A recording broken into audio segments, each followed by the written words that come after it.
اور موت کا جو ذائقہ ہے ٹیسٹ لینا، یعنی کہ چکھنے میں، موت آنے میں اور موت کا ذائقہ چکھنے میں بڑا فرق ہے۔ جو نیکوکار انسان ہوگا اللہ تعالیٰ اس کو سہل موت دیں گے، اور جو بدکار ہوں گے اللہ تعالیٰ پھر موت بھی اس کی اتنی ہی سخت کریں گے۔ تو موت کا ذائقہ ہر انسان اپنے اعمال کے سر پہ چکھے گا کہ کیسا ذائقہ چکھتا ہے۔ اچھے اعمال کیے ہوں گے تو وہ موت کا ذائقہ چکھے گا تو اس میں اسے مزہ آئے گا، لیکن جو برائی کرنے والے ہیں جب وہ موت کا ذائقہ چکھیں گے تو ان کو اپنے اعمال کے سر پہ چکھنا ہوگا۔ سبھی کو اللہ کی طرف لوٹ کے جانا ہے۔ پوائنٹ نمبر 4 ہے پہچان لے دنیا کی حقیقت کو۔ سورہ عنکبوت آیت نمبر 64 میں ارشاد ربانی ہے وَمَا هَذِهِ الْحَيَاةُ الدُّنْيَا إِلَّا لَهْوٌ وَلَعِبٌ وَإِنَّ الدَّارَ الْآخِرَةَ لَهِيَ الْحَيَوَانُ لَوْ كَانُوا يَعْلَمُونَ، اور دنیا کی یہ زندگانی تو محض کھیل تماشا ہے، البتہ آخرت کے گھر کی زندگی حقیقی زندگی ہے، کاش یہ جانتے ہوتے۔ یعنی یہاں پر جو ہے وہ ہمیں بتایا گیا ہے کہ دنیا کی زندگی محض کھیل تماشا، ایک مکڑی کے جالے کی طرح کی دنیا ہے۔ مکڑی کا جالا جتنا نازک اور جتنا عارضی ہوتا ہے ویسی ہی دنیا ہے، یعنی دنیا کی زندگانی کھیل تماشا، جو آخرت کا گھر ہے وہی حقیقی گھر ہے۔ اور پھر یہ کہا کہ کاش یہ جان لیتے اس دنیا کی حقیقت کو تو کبھی بھی اللہ کے حکموں کی روگردانی نہ کرتے۔ وہ جو مشرک، وہ جو کافر، وہ جو گناہ گار تھے، اور اب بھی اس دور میں بھی مشرک، کافر اور گناہ گار جو ہے ان کے لیے کہا گیا ہے کہ کاش یہ دنیا کی حقیقت جان لیتے۔ پوائنٹ نمبر 5 ہے تعلق نہ بدلے حالات کے بدلنے سے، رب کے ساتھ تعلق نہ بدلے۔ سورہ عنکبوت آیت نمبر 65 پر ارشاد ربانی ہے کہ پس یہ لوگ جب کشتیوں میں سوار ہوتے ہیں اللہ کے لیے عبادت کو خالص کر کے اللہ تعالیٰ کو پکارتے ہیں، پھر جب وہ انہیں خشکی کی طرف بچا لاتا ہے تو اسی وقت شرک کرنے لگ جاتے ہیں۔ یعنی آپ مشکل وقت دیکھ کر اللہ کے ساتھ جڑ جاتے ہیں، لیکن جب آسانی آتی ہے تو اللہ کو بھول جاتے ہیں۔ ایسا نہیں ہونا چاہیے، تعلق نہیں بدلنے چاہیے، حالات جیسے بھی مرضی ہوں۔ رب کے ساتھ خاص طور پر جو تعلق ہے وہ نہیں، بندے اور رب کا جو تعلق ہے وہ نہیں بدلنا چاہیے۔ یہ پچھلی قوم کا ذکر کیا گیا ہے کہ وہ کشتی میں سوار تھے اور ان پر جب مصیبت آئی بھیج پانی میں تو انہوں نے کیا کیا، اپنی عبادتوں کو خالص کر لیا اللہ کے لیے، اللہ کو پکارنے لگے سچے دل سے۔ پھر جب وہ کشتی خشکی میں پہنچی تو وہ پھر سے اللہ کو بھول گئے اور شرک میں لگ گئے۔ تو اس لیے کہا گیا ہے کہ حالات جیسے مرضی ہوں رب کا اور بندے کا تعلق نہیں بدلنا چاہیے۔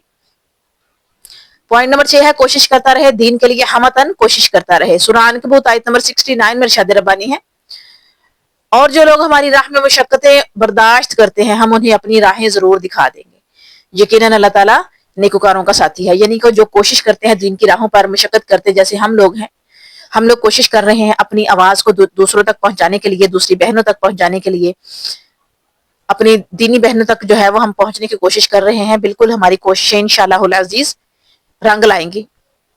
تو اپنی راہ پر ثابت قدمی سے ہم چلتے رہیں گے تو ایک وقت آئے گا جب اللہ رحمان ہمارے لیے کامیابیوں کے دروازے کھول دیں گے، اور ہم اپنے حصے کا کام جو ہے وہ ضرور کریں گے دین کے راستے پر، کیونکہ اللہ تعالیٰ مشقتوں کو برداشت کرنے والوں کو اجر دیتے ہیں، نیکوکاروں کے ساتھی ہیں اللہ تعالیٰ، تو اللہ تعالیٰ ہمارے ساتھی ہیں۔ انشاءاللہ العزیز اللہ تعالیٰ ہمیں نیکوکاروں کے ساتھ شامل کرے اور پھر ہمارا بھی ساتھی بن جائے، ہمارا بھی دوست بن جائے۔ تو دین کے لیے ہم وقت کوشش کرتے رہنا چاہیے۔ اگلا ہمارا جو پوائنٹ ہے، پوائنٹ نمبر 7، ورد کرے صبح شام تسبیحات کا۔ سورہ روم آیت نمبر 17 میں ارشاد ربانی ہے فَسُبْحَانَ اللَّهِ حِینَ تُمْسُونَ وَحِینَ تُصْبِحُونَ، کہ پس اللہ تعالیٰ کی تسبیح پڑھا کرو جب کہ تم شام کرو اور جب صبح کرو۔ یہاں پر ہمیں اللہ کی تسبیح صبح شام پڑھنے کا حکم دیا گیا ہے کہ اللہ کی تسبیحات پڑھیں، ورد کریں۔ تو یہ ہمیں ایک طرح سے یوں بھی بتایا جا رہا ہے کہ ہم صبح شام اللہ تعالیٰ کے اذکار کو پڑھیں۔ ایک تو اللہ تعالیٰ کی پروٹیکشن ہمیں ملے گی، دوسرا یہ کہ ہماری زبانوں پر صبح شام رب کی تسبیحات جو ہے ان کا ورد ہوگا۔ پوائنٹ نمبر 8 ہے ورد کرے صبح شام الحمدللہ کا ورد کرے۔ سورہ روم آیت نمبر 18 میں ارشاد ربانی ہے وَلَهُ الْحَمْدُ فِي السَّمَاوَاتِ وَالْأَرْضِ وَعَشِيًّا وَحِينَ تُظْهِرُونَ، تمام تعریفوں کے لائق آسمان و زمین میں صرف وہی ہے، تیسرے پہر کو اور ظہر کے وقت بھی اس کی پاکیزگی بیان کیا کرو۔ یہاں پر ظہر کے وقت اور تیسرے پہر کو یعنی عصر و ظہر کے بعد کا ذکر کیا گیا ہے کہ تمام تر تعریفیں، تمام تر جو تسبیحات ہیں وہ صرف اللہ کے لیے ہے جو کہ آسمان و زمین کا مالک ہے۔ آسمان و زمین میں صرف وہی ہے، تیسرے پہر کو بھی اس کی تسبیح کرو اور ظہر کے وقت بھی اس کی پاکیزگی بیان کرو، یعنی ہمیں 2 وقت اور بھی، صرف یہ نہیں صبح کر لو رات کو کر لو۔ اوپر آیا نا آیت میں کہ صبح شام یہ نہیں کہا کہ صبح شام جو ہے وہ صرف صبح شام ہی کرنی ہے، تیسرے پہر کو بھی کرنی ہے، یعنی عصر کا وقت اور مغرب کا وقت ہے، اور ظہر کو بھی کرنی ہے، ظہر کا وقت کا نام آیا ہے، جبکہ تیسرا پہر جو ہے وہ عصر اور مغرب کو بھی کرنی ہے۔ تو اللہ کی تسبیح بیان کرنے کے لیے کہا گیا ہے، اس کی تعریف بیان کرنے کے لیے کہا گیا ہے، صبح شام بھی، تیسرے پہر کو بھی اور ظہر کے وقت بھی، اور ہمیں اس پر عمل کرنا چاہیے۔ پوائنٹ نمبر 9 ہے دین کے ساتھ مخلص ہو جائے۔ سورہ روم آیت نمبر 30 میں ارشاد ربانی ہے، پس آپ یکسو ہو کر اپنا منہ دین کی طرف متوجہ کریں۔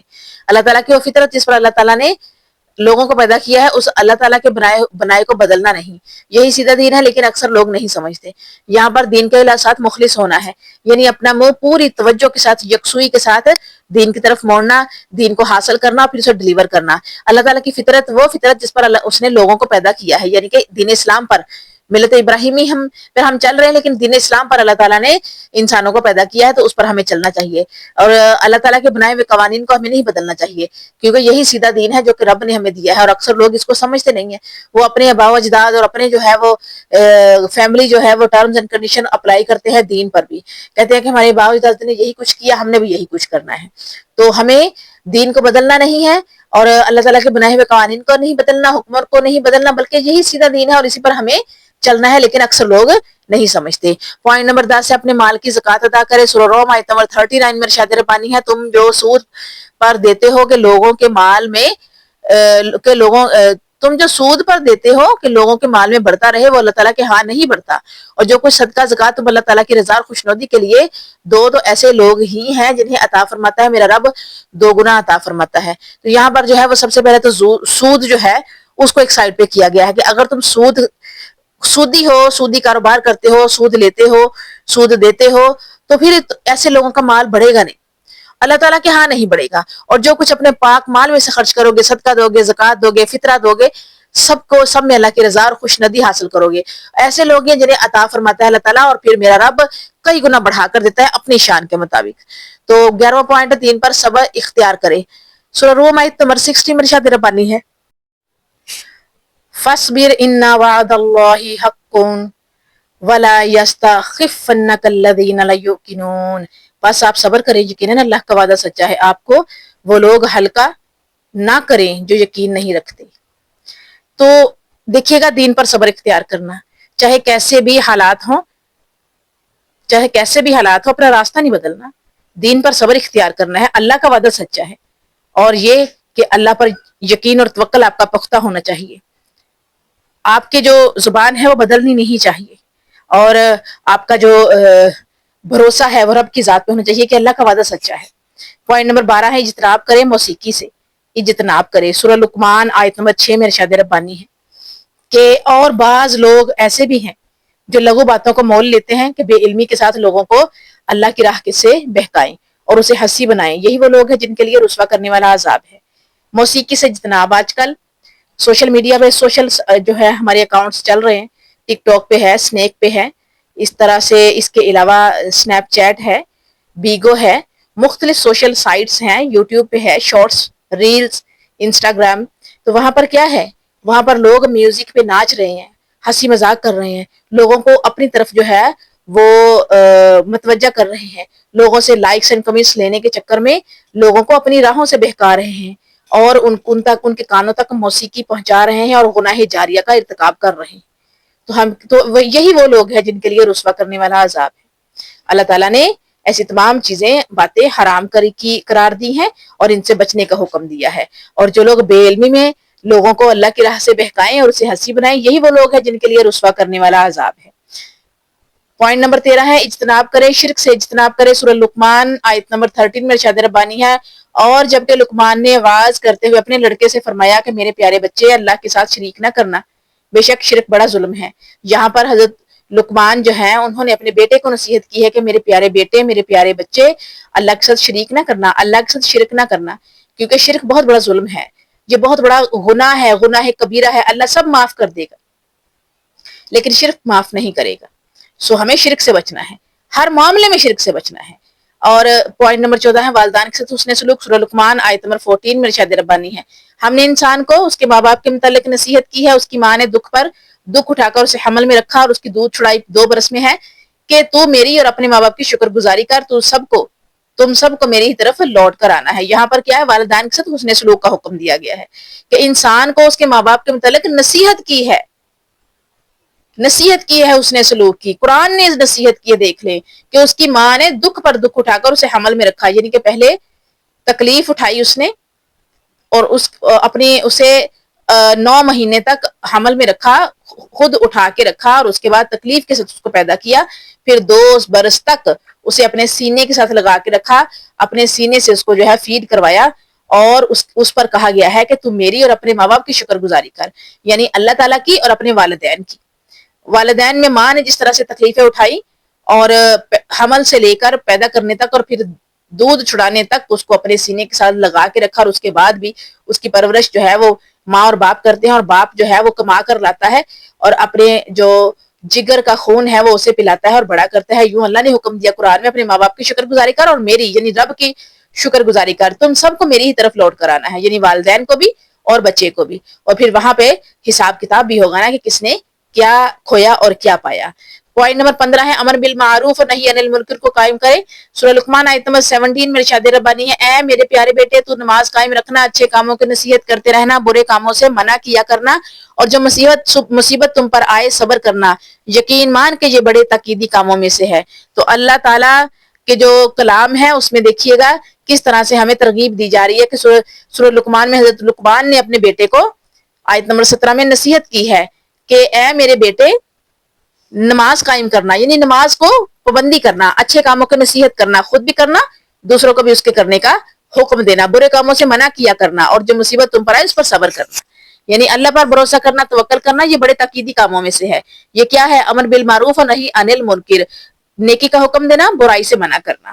تو اس کا حکم دیا گیا ہے, ہمیں بھی چاہیے کہ نیکی کا حکم دیں, برائی سے روکے, اور نیکی خود بھی کریں اور دوسروں کو بھی کرنے کے لیے موٹیویشن دیں. پوائنٹ نمبر 16 اجتناب کرے, تکبر سے اجتناب کرے. سورہ لقمان آیت نمبر 18 میں ارشاد ربانی ہے, لوگوں کے سامنے اپنی گال نہ پھلا اور زمین پر اکڑ کر نہ چل, کسی تکبر کرنے والے شیخی خورے کو اللہ تعالیٰ پسند نہیں کرتا.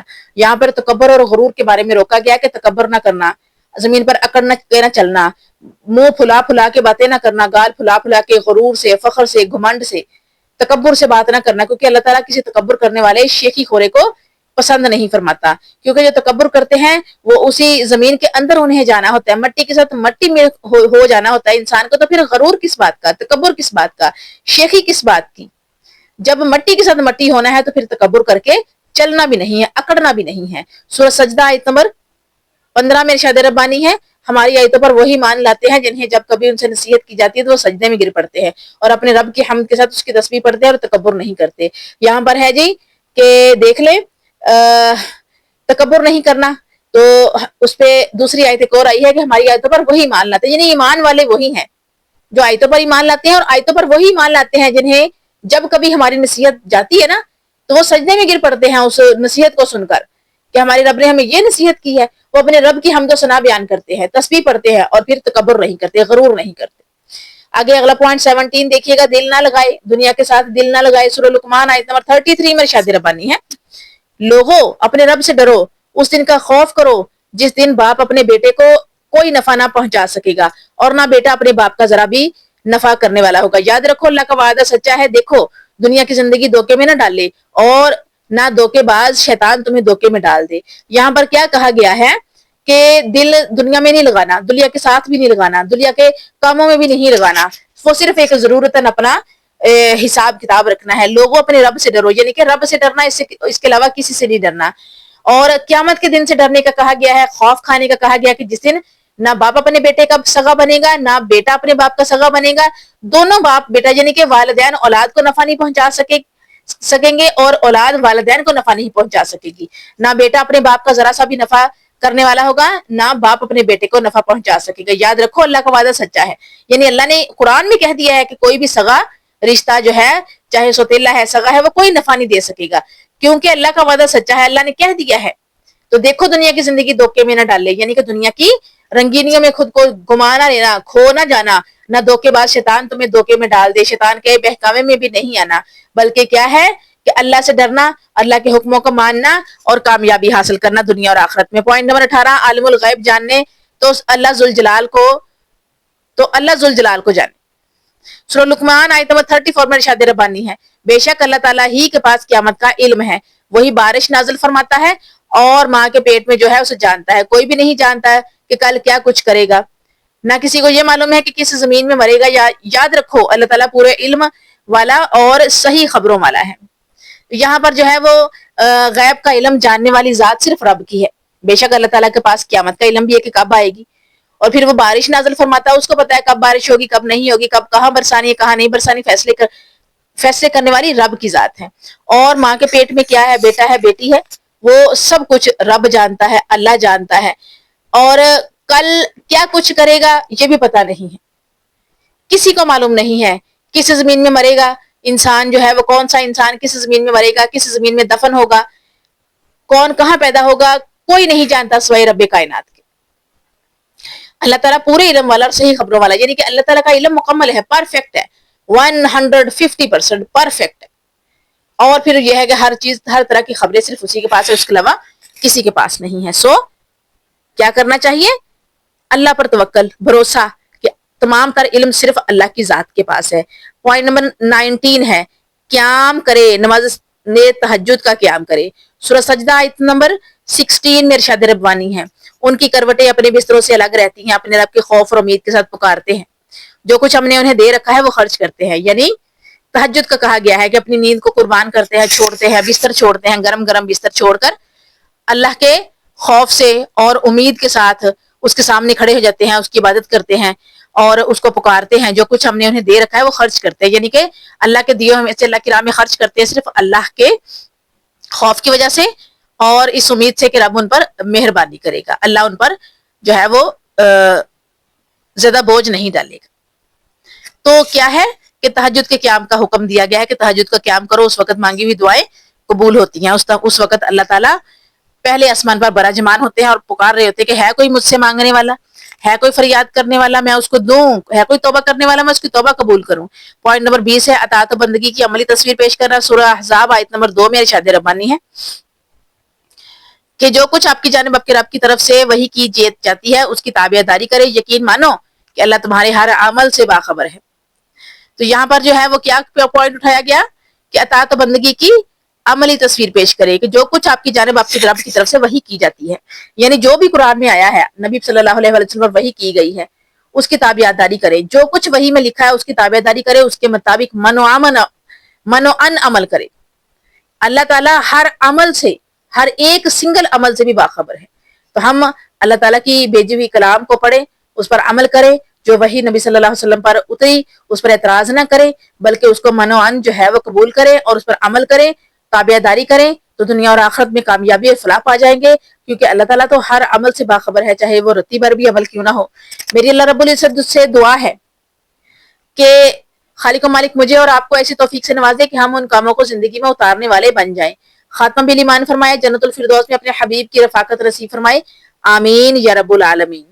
وصلی اللہ تعالی علی خیر خلقہ محمد وآلہ وصحبہ اجمعین برحمتک یا ارحم الراحمین. السلام علیکم ورحمۃ اللہ وبرکاتہ.